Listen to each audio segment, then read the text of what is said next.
Why China will emerge stronger from the crisis. This is China, which is still the world's leading industrial economy, has apparently been downgraded a notch or two as it emerges into the new decade. There has been wild speculation about companies disinvesting from the country in response to critical flaws and supply chains that have been brought to light due to this crisis. Today's world is heavily dependent on China to produce almost everything we take for granted in our modern lives. Moreover, even if something is not actually assembled in China, it is extremely likely that there are at least some components of the final product that are. If you appreciate the video, we invite you to subscribe to our channel and support us with a donation. Thanks to your help, we will be able to continue producing high-quality content and constantly improving our channel. You can do it here below, through the appropriate buttons, subscribe, and thanks. This alternative occurs because China is incredibly cheap and easy as a source of low and mid-level production. But if, hypothetically, the entire system were to shut down, even if only for a month, well, this could cause problems very quickly and disrupt the delicate supply chains of global megacorporations. Now, we are not here to explore China or supply chains or even production for that matter. There have already been videos made that examine all of these in much more detail. But what needs to be addressed is the idea that this crisis will be the definitive downfall of China as an economic superpower. Reports of companies desperately seeking alternatives to the supply chain and speculations about countries moving to take their place have been everywhere in the news. Perhaps there is some merit to these speculations, but much of this might not be based on real economics and rather just be the product of things people want to be true. If we look at the global economy and the position of nations like China within it, we will see that through things like debt-based diplomacy and a mindset that prioritizes the economy, they potentially will be the big winners in all of this. Something that needs to be addressed immediately is that this virus is no longer a problem specific to one country. Now it is a global problem. So it is not as if one country is losing ground to another due to lockdowns or things specific to them. Ultimately, it depends on who is in the best economic position now. This means that, in a certain morbid sense, all the world's major superpowers are, in a way, on equal footing with this, which is called the first supply chain redundancy that avoids countries like China would be practically ineffective in situations like this because there are really no countries that have not been negatively affected at this point. Beyond that, companies are ultimately profit-driven institutions in the short term. CEOs and investors will develop supply chains that produce the cheapest goods that will provide them with the highest profit margins. Situations like this are not taken into consideration because they do not make economic sense. Let's take two companies as an example. The first company is a generic multinational that takes risks. The price of their shares is only as good as their latest earnings report, and their charismatic CEO is primarily driven by annual profits. It makes no sense for this company to produce its products anywhere other than China. China has cheap production, is close to component suppliers, and has a good reputation for getting things done on time, doing everything in one place. The company also only has to manage one factory with fixed overhead costs. It only has to navigate one set of laws. It can ship everything from one location and can adapt quickly if it needs to launch a new product. The second company, however, is a risk-averse hypothesis. They see all this chaos and decide that they do not want to put all their production eggs in one basket, so they open several factories around the world. Well, in a sense, they lose a lot. They have to pay to maintain more structures, they have to work with more component supplies, navigate more national laws, it becomes a logistical nightmare, but most importantly, it is expensive. There is no conceivable way that this risk-averse company could produce items in the most efficient way possible like a normal company, which means they would be pushed out during good times, and even in a situation like the one we are in today, they would not be better off. So much talk about companies seeking redundant supply chains was either middle management talk or, at worst, not true. But obviously, you could correctly point out that there are many companies that have more production facilities producing the same product around the world. What is happening here is that sometimes trade restrictions are cheaper for a company building a factory and building products at the national level rather than paying import taxes for all their products. This is more common with more expensive goods like cars. That is why companies like BMW and Toyota have factories in Germany and Japan, as well as in China, the United States, and Mexico. The battle between protectionist policies that favor local industries and support for free trade is a back-and-forth struggle that was happening before the epidemic and will continue even after it is over. It could exacerbate the trade war between the United States and China, but we will come back to this topic soon. The only difference between countries like the United States, Japan, EU nations, and China is that the Chinese government has much more direct control over their economy. They can and do manage their exchange rate, directly support their state-owned enterprises with public funds, and even internally, what they say goes. If they say tomorrow that everyone goes back to work, everyone goes back to work.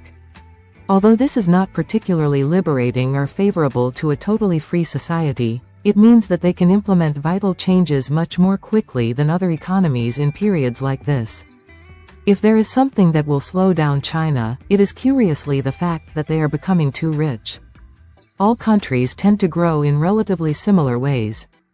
They start with agriculture and then rapidly develop production, and this pushes them to become a developed economy with a domestic market of capital consumers. The thing that is changing from agriculture to production is that workers and production roles can create more value and, all else being equal, earn more. When people earn more, they can spend more, which means that local businesses have more money. And until wages rise everywhere, this seems fantastic, but it can lead to a frightening phenomenon known as the middle income trap. When workers in a society demand higher wages, it can make the country less competitive as a global supplier. Sure, there are advantages to building phones in China or setting up call centers in the Philippines, but let's face it, the biggest driver is the enormous pool of cheap labor to outsource all of that work to. If a country loses this cheap labor, they lose their competitiveness. This all gets worse when the country is not quite yet rich enough to facilitate a developed domestic economy like most wealthy first-world nations do today. Hence, they are stuck in this middle-income trap. South Africa and Brazil are great examples of this going terribly, terribly wrong. They are no longer cheap enough to be great manufacturing or outsourcing centers, but they are not rich enough to be self-sufficient markets just yet.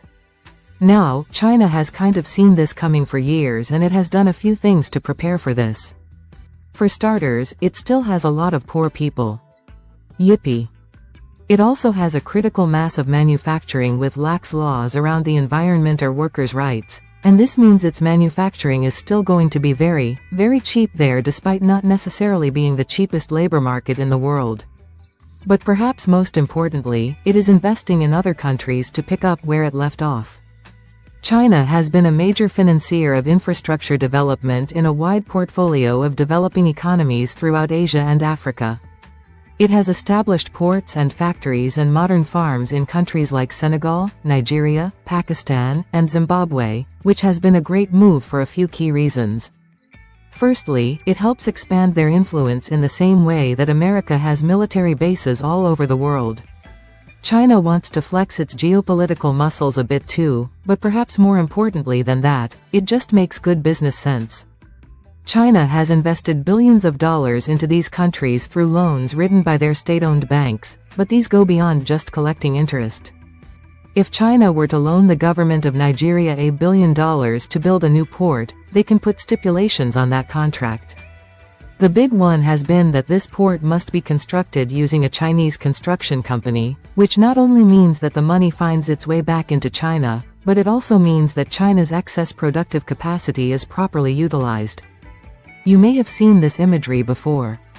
These are Chinese ghost cities, huge developments that could house hundreds of thousands of people, brought about because China has just become too damn good at building things and kind of ran out of people that need to be housed. Now, as far as investments go, entire cities' worth of real estate that would lay dormant because there is no one to live in them is a pretty poor use of those resources. What has shown to be a better use of those resources is to actually use it in the country that needs them and collect their income from that instead.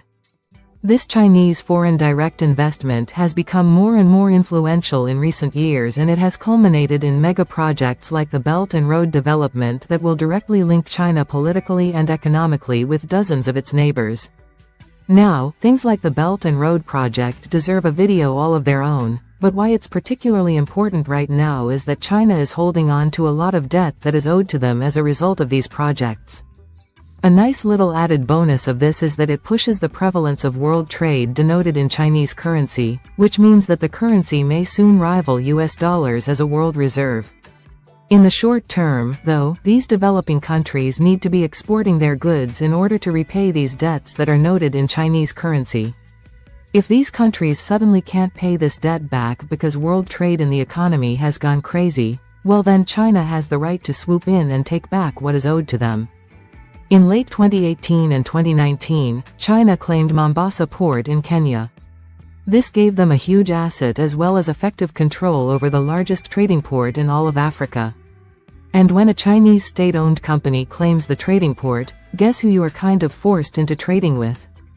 Yep, that's right, China.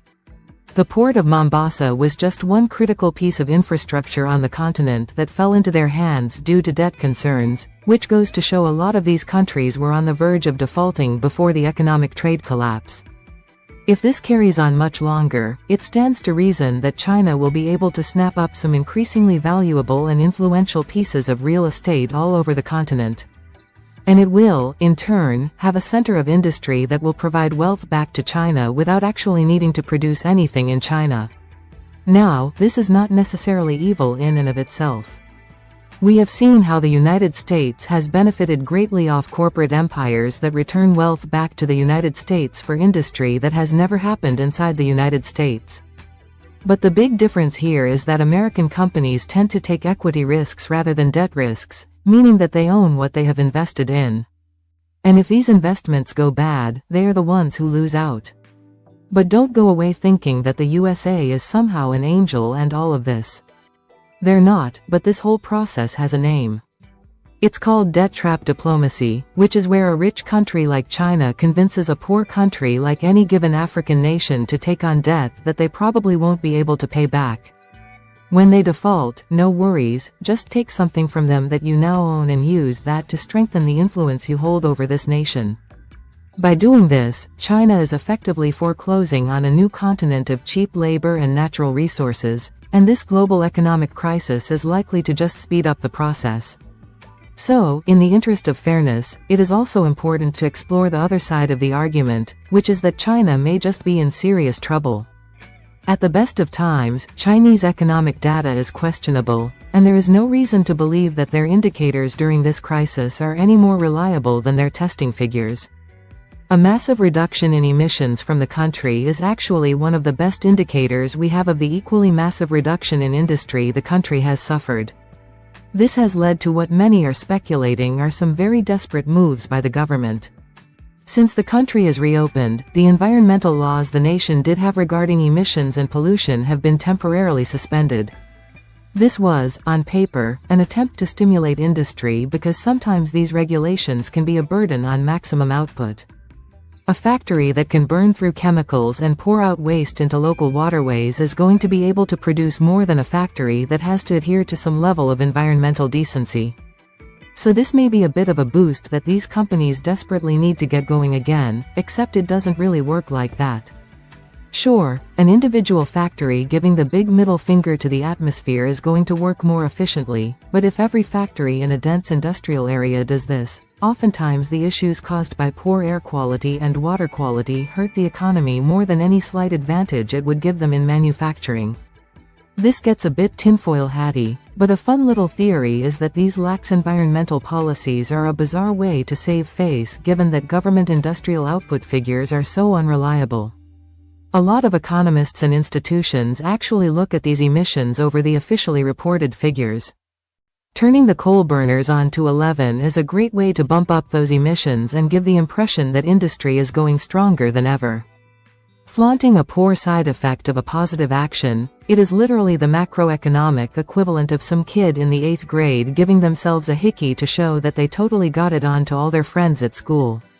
Now, look, crazier things have been true, but on a more realistic level, nobody is going to deny that China is hurting from this. It's an export economy that can't export.